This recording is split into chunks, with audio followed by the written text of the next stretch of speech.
नमस्कार, स्वागत है आपका द न्यूज पर। मैं हूं आपके साथ शिप्रा सैनी। असम के मुख्यमंत्री हिमंता बिस्वा शर्मा अपने काम करने के अंदाज और साथ ही बेबाक बयानों के लिए काफी सुर्खियों में रहते हैं। अब हिमंता बिस्वा शर्मा ने दिल्ली के मुख्यमंत्री अरविंद केजरीवाल को जो ईडी का चौथा समन मिला है उस पर चौंकाने वाला बयान दिया है। लेकिन इसी के साथ राम मंदिर के मुद्दे को लेकर कांग्रेस पर भी हिमंता बिस्वा शर्मा जमकर बरसे हैं और उन्होंने ये साफ तौर पर कहा है कि वो भगवान राम से नहीं बल्कि बाबर से प्यार करते हैं। यानी कांग्रेस पार्टी पर एक बार फिर से बाबर प्रेम का आरोप हिमंता बिस्वा शर्मा ने लगा दिया है। लेकिन अरविंद केजरीवाल जिस तरीके से चौथा समन उन्हें मिला है उसके बारे में बातचीत करते हुए हिमंता ने कहा कि अगर आपको ईडी से 4 नोटिस मिलते हैं और आप नहीं जा रहे हैं तो इसका मतलब है कि आप अस्थायी रूप से नहीं जाना चाहते हैं बल्कि आप स्थायी रूप से जाना चाहते हैं।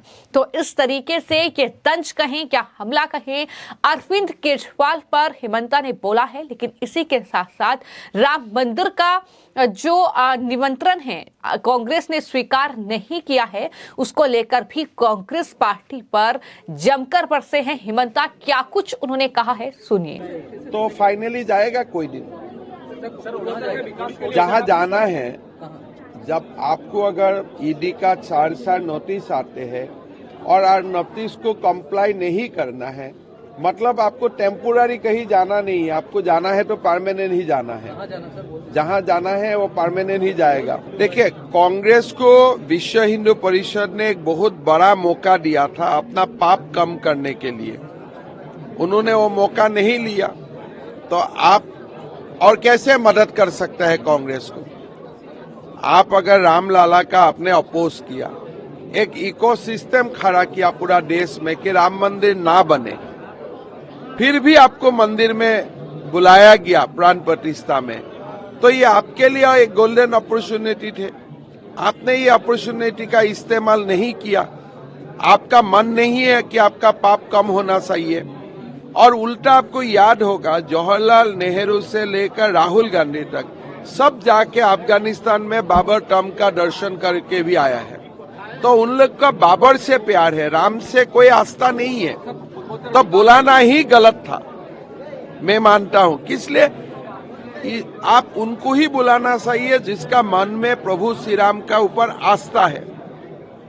राहुल गांधी, सोनिया गांधी क्या मानते हैं क्या नहीं मानते हैं कोई नहीं जानते हैं। और आज अगर बाबर और राम दोनों को खड़ा कर दे सामने, ये गांधी परिवार तो पहले बाबर को प्रणाम करेगा।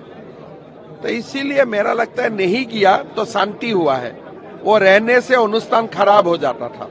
तो एक तरफ असम के मुख्यमंत्री हिमंता ने ये साफ तौर पर कहा है कि अरविंद केजरीवाल जिस तरीके से लगातार समन को दरकिनार कर रहे हैं इसका मतलब साफ है कि आप अस्थायी रूप से नहीं जाना चाहते हैं बल्कि स्थायी रूप से जाना चाहते हैं। यानी उनका सीधा मतलब ये है कि आप पूछताछ में नहीं जाना चाहते, आप सवालों का जवाब नहीं देना चाहते और जाहिर तौर पर अगर ऐसा नहीं करेंगे तो ईडी उन्हें डायरेक्ट गिरफ्तार करेगी। तो इस तरीके के से गिरफ्तारी की तलवार अरविंद केजरीवाल पर लटकी हुई है। लेकिन इसी के साथ अगर बात राम मंदिर के मुद्दे की करें तो राम मंदिर पर लगातार सियासी भूचाल चल रहा है। जिस तरीके से हम देख रहे हैं कि विपक्षी दलों के जो नेता हैं उनका बयान सामने आ रहा है, लेकिन कांग्रेस पार्टी का राम मंदिर का निमंत्रण स्वीकार न करना यह जाहिर तौर पर चौंकाने वाला फैसला है। वो भी तब जब चुनाव करीब हैं,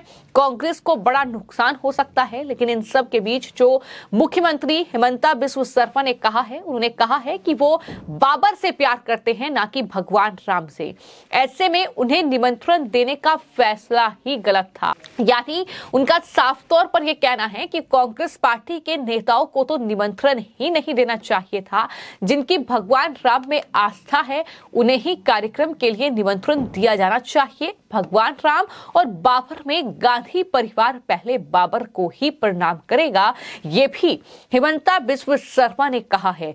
तो कहीं ना कहीं कांग्रेस पार्टी जो कि तुष्टीकरण की राजनीति करती है और ऐसा माना जा रहा है कि अगर रामलला की प्राण प्रतिष्ठा में कांग्रेस पार्टी नहीं जा रही है तो उसकी एक बहुत बड़ी वजह यह है कि वो जो तुष्टीकरण की राजनीति कांग्रेस पार्टी करती आई है, जो एक धर्म विशेष का वोट बैंक कांग्रेस पार्टी का रहा है, उसे साधने के लिए कांग्रेस पार्टी ने यह फैसला लिया है कि वो राम मंदिर के प्राण प्रतिष्ठा के मौके पर नहीं जाएंगे। और यही वजह है कि कांग्रेस पार्टी के नेताओं ने इस निमंत्रण को अस्वीकार कर दिया है। इसके पीछे कई वजह कांग्रेस पार्टी के नेता गिना रहे हैं। वो ये कह रहे हैं कि राम मंदिर का निर्माण कार्य पूरा नहीं हुआ है, अधूरे राम मंदिर की जो है वो प्राण प्रतिष्ठा हो रही है। चूंकि बीजेपी दरअसल इसे अपना इवेंट बनाना चाहती है, चुनाव से ठीक पहले ये बीजेपी का इवेंट है, इस तरीके के आरोप कांग्रेस पार्टी के नेता लगा रहे हैं।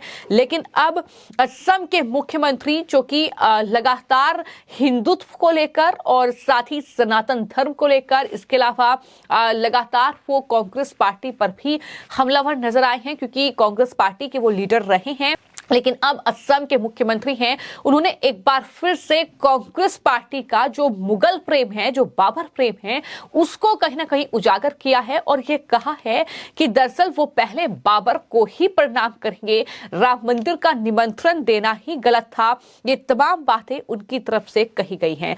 मैं आपको ये बता दूं कि राम मंदिर ट्रस्ट की तरफ से कांग्रेस पार्टी के जो राष्ट्रीय अध्यक्ष हैं मल्लिकार्जुन खड़गे, सोनिया गांधी और साथ ही अधीर रंजन चौधरी को निमंत्रण भेजा गया था। हालांकि उन्होंने निमंत्रण अस्वीकार किया और बीजेपी पर राम मंदिर के प्राण प्रतिष्ठा कार्यक्रम का राजनीतिकरण करने का आरोप लगाकर उन्होंने कार्यक्रम में शामिल होने से इनकार कर दिया है, जिसको लेकर कांग्रेस पार्टी मुश्किल में घिरी हुई है। लेकिन इंडी अलायंस की बैठक भी हो रही है और इस इंडी अलायंस की बैठक को लेकर भी असम के मुख्यमंत्री ने यह साफ तौर पर कहा कि ये आपस में ही लड़ते रह जाएंगे और कोई सीट शेयरिंग का फॉर्मूला नहीं निकल पाएगा। ये सिर्फ मीडिया को एंटरटेन करने का काम कर रहे हैं इंडी अलायंस के तमाम नेता। ये बयान जो है वो असम के मुख्यमंत्री की ओर से दिया गया है। तो कुल मिलाकर वो विपक्ष पर जमकर बरसे, जहां अरविंद केजरीवाल को चौथा समन मिला है और केजरीवाल क्या चौथे समन का भी जवाब लेटर के माध्यम से ही देंगे या पूछताछ के लिए दफ्तर जाएंगे, ये सवाल बना हुआ है। क्योंकि कहीं ना कहीं इस बार गिरफ्तारी की तलवार उन पर लटकी हुई है। तो वही राम मंदिर को लेकर भी जो घमासान है वो कहीं ना कहीं फिलहाल जारी है, जिस तरीके से कांग्रेस पार्टी ने राम मंदिर के न्योते को अस्वीकार कर दिया है। फिलहाल आपकी इस पूरे मुद्दे पर क्या कुछ राय है, हमें कमेंट बॉक्स में जरूर लिखें। धन्यवाद। देखिए, इंडिया गठबंधन सीट शेयरिंग करे ना करे हमारा क्या फर्क पड़ता है। हमें तो चुनाव लड़ना है, जीतना है, तो उनको ये करना है, करने दीजिए। हमारा तो इसमें कोई, देखिए ये लोग बॉयकॉट भी करेगा, फिर एक साथ मिल भी जाएगा, फिर झगड़ा करेगा, फिर मिल जाएगा। तो ये डेली सॉप ऑपेरा आपको मिलते ही रहेगा। So basically they all entertain you, तो आपको एंटरटेनमेंट मिलते रहेगा।